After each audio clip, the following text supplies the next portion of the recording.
Gina and I come north to the Gairloch area, Gairloch in Wester Ross, on a fairly regular basis. We're very fond of the Sands campsite, just beyond Gairloch. But this time we thought we would change things a wee bit and stay in the Highland Council car park near Gairloch Pier. It's a car park that has some bays for campervans and motorhomes, and it's £10 a night. So we thought we'd give it a try this time before coming on to along the road to Sands. We gave it a try, and what a delight it was. Gairloch is in Wester Ross on the northwest coast of Scotland, just north of Torridon. The council-owned car park near Gairloch Pier has several campervan bays which are shared with some of the old boats from the sailing club, which kind of add to the marine atmosphere of the place.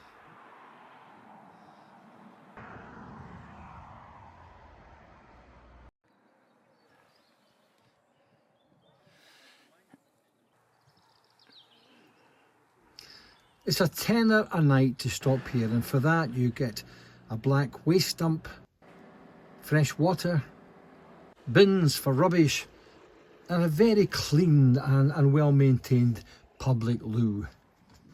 The pier itself's a busy place with some fishing boats and pleasure craft, but a rather special highlight for visitors goes under the unusual name of the Gairloch Setutore, a 200-metre long garden where you can sit out and enjoy the views across the bay, the sound of the gulls, and a huge variety of beautiful plants and flowers.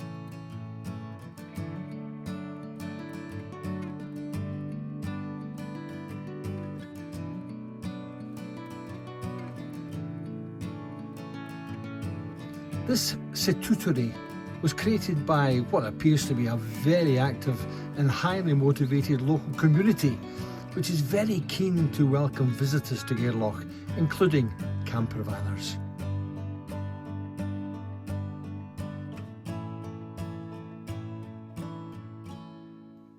A huge amount of hard work has obviously gone into this glorious feature, and some donation boxes are scattered around for those who would like to help.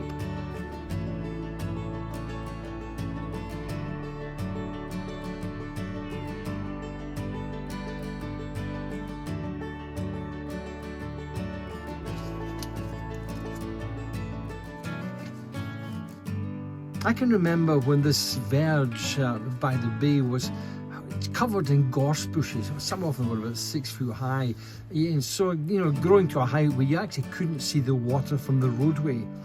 Now it's a place to linger and enjoy. And if you want to stay overnight, there's a shop, a cafe, and a very good pub across the road called the Old Inn, which does excellent bar meals. What more could you want?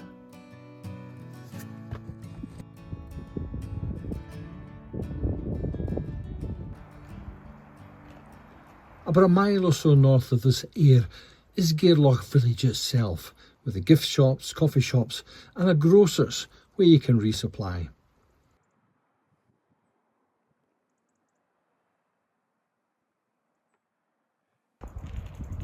Now, at the beginning of this video I mentioned the campsite at Sands, and that's where we were heading. This is one of our favourite campsites in Scotland. And it's just a sand dune or two away from a very special beach with great views of the wonderful Torridon Mountains.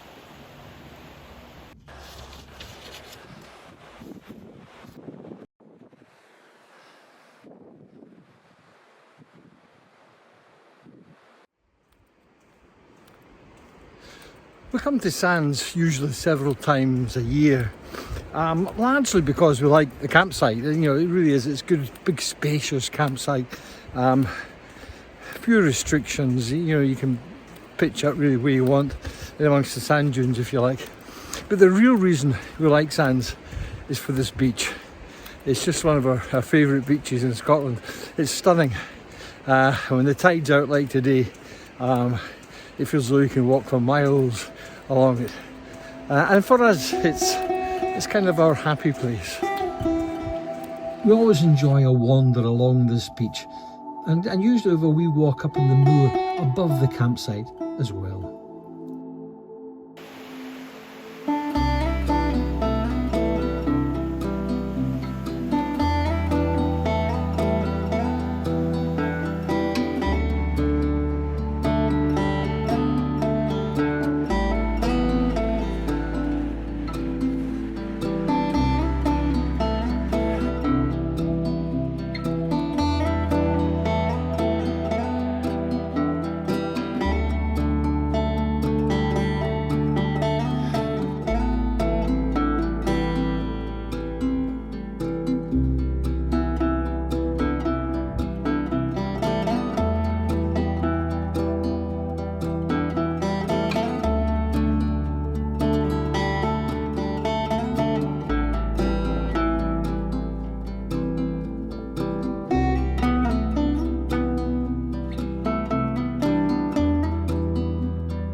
The campsite at Sands has a very well stocked shop, its own coffee shop and restaurant, but tonight I was cooking in a camper van, trying out a recipe I'd found on the internet.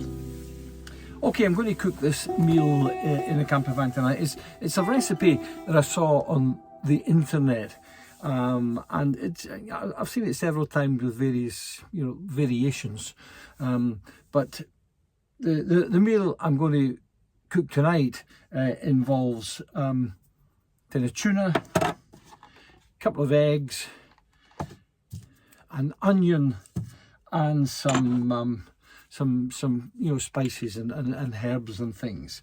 And it's basically I suppose it's like a tuna egg omelette, but I'm going to call it tuna and onion pie. Now tonight I'm cooking it on my brand new Ridgemonkey. I've been using that Ridgemonkey for quite a number of years now, and recently in France I had a bit of a disaster with it.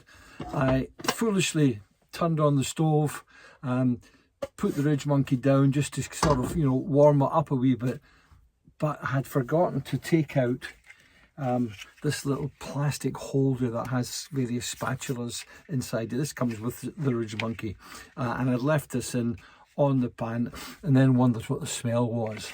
And when I opened up the Ridgemonkey, this little plastic tray with the spatulas had all melted, and I just couldn't get it off the Ridgemonkey, so it went in the bin, unfortunately, and I had to buy a new one. So this is the virgin meal, if you like, the very first meal I've cooked on this brand new Ridgemonkey, and it comes with what they call now a sort of granite. It's got this sort of speckled look in it, but it's I don't know how different it is from the old one. And of course this comes apart, and you all know what Ridgemonkeys are like, so I won't go into great detail about Ridgemonkeys, but well, let's start cooking. Okay, I think the first thing to do is prepare the onion.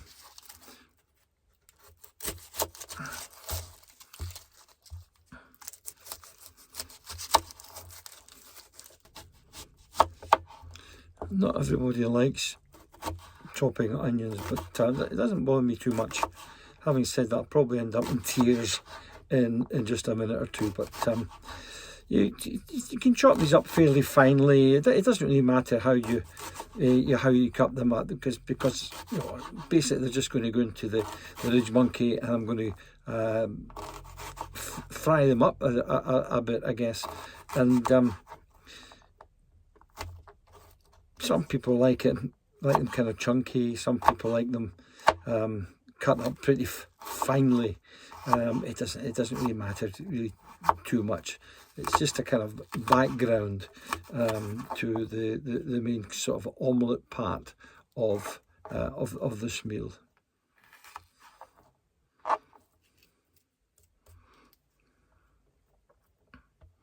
Okay.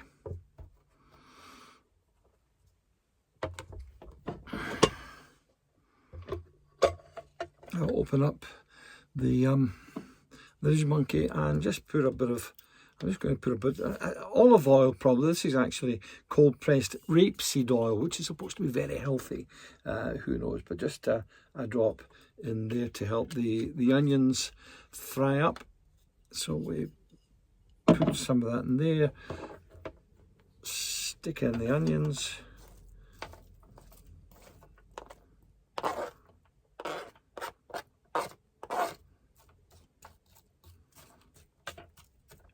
And we'll put that on the stove to fry up. Okay, I've got a tin of tuna here. Let's just open that up. Okay. Now I think what I'll do is I'll get rid of the liquid in here. First of all, I don't want this. The first time I made this recipe, I just put the tuna into it with all this water, and it was really too soggy. So this time I'm going to get rid of as much of the moisture as I can. Good, that's not. And dump the tuna into this bowl. I rather like tuna. It's supposed to be good for you, and I think this meal on a kind of autumnal night like this, it's full of protein, and it can be fairly wholesome. So I'm rather looking forward to it. Okay, so we've got the tuna in the dish. Let's just break a couple of eggs into that.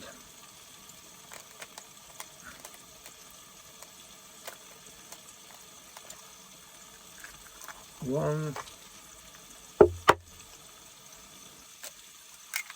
two, and we'll give that a good mix.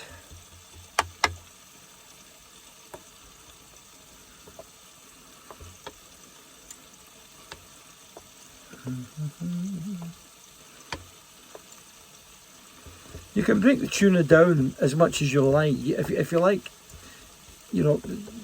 If you fancy having chunks of tuna through this omelette, then yeah, that's fine. I quite like to break it down as much as possible, and almost make a kind of rich paste of it. Okay, it's looking good. And into that, I'm going to put some salt.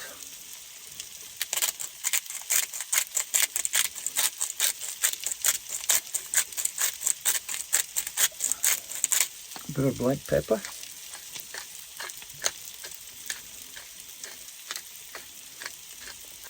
And really, when it comes to putting in spices or whatever, you can put in almost anything you like. I'm going to put in some garlic powder, some oregano, which our American friends, of course, refer to as oregano. And just a little drop of chilli powder, just to give it a wee bit of a bite. Maybe about half a teaspoonful.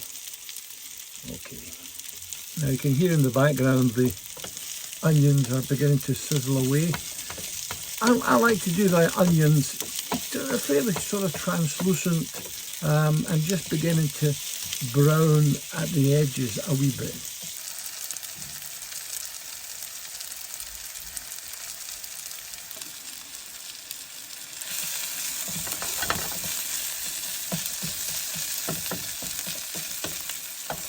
about ready. Yeah, I do want to brown the edges just a wee bit. That's the way I like it.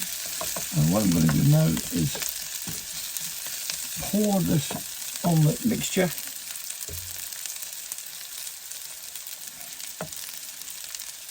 down into the onions.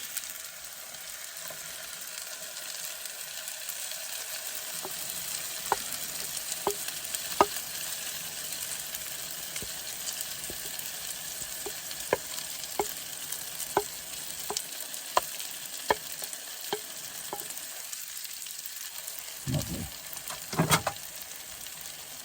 And then mix all that. Mix the onions into the omelette.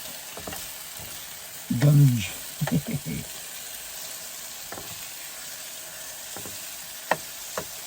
And already you see that the omelette's just beginning to form a wee bit. So you've got to be fairly quick just mixing all that before we get an omelette in the bottom and onions in the top. I just like to get it well and truly mixed up. Okay, so that's not too bad. So let's just smooth that over the pan. And what I'm going to do now is close the lid. And just leave that for a few minutes.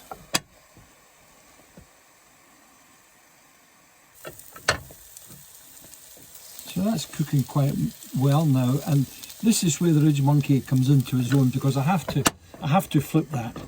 And if you're cooking this in a frying pan, then you'd have to get a plate over the top of the frying pan, scoop it onto the plate, move the plate away, turn the frying pan back, slide it back in.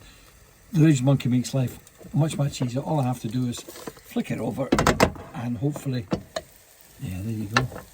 Look, and this looks absolutely beautiful. Perfect. A nice square pie. So we'll leave that for a few moments to cook the underside. And then what I'm going to do is sprinkle some grated cheese on the top here. And this just gives it a really nice finish actually. So sprinkle this grated cheese. This is mature cheddar, which I quite like. I quite like a strong cheese. That I'll just sprinkle on the top like that. Yeah, go and bundle up that. That's it. Yeah. And then I'll close down the lid of the Ridgemonkey and leave that to cook for a few minutes, and that should be absolutely perfect. Okay, let's see how it's looking. Oh my goodness, that doesn't look bad at all. That looks pretty good as far as I'm concerned.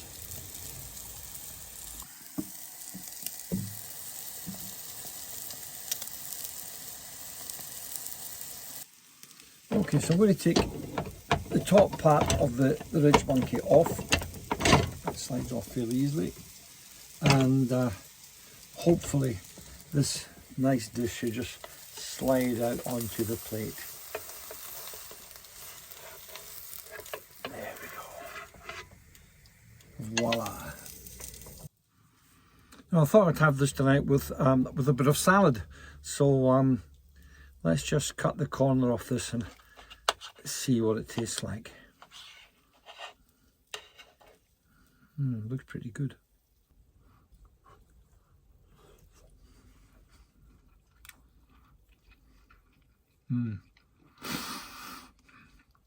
That's nice. That's nice. It's warming, it's wholesome. For an autumn night like this, it's absolutely perfect. It's full of protein, bags of energy in there. A meal fit for a king, I think. So there we go, there we have it. So before I scoff the lot, thanks for being with us up here in Wester Ross. Whatever your own plans are, I wish you luck. Get out there, enjoy the great outdoors, enjoy the camper van. Oh, and if you've enjoyed this video about the Aire and Gairloch and this bit of a meal tonight, if you've enjoyed it, please think about subscribing to the channel. It really helps a lot. And you know, click that little like button if you can. That helps a lot too. And hopefully we'll see you next time. So get out there and make the most of the autumn weather while we have it. The colours are just absolutely beautiful just now. Absolutely splendid. So go out there and enjoy it, and we'll see you next time. So all the best. Bye-bye.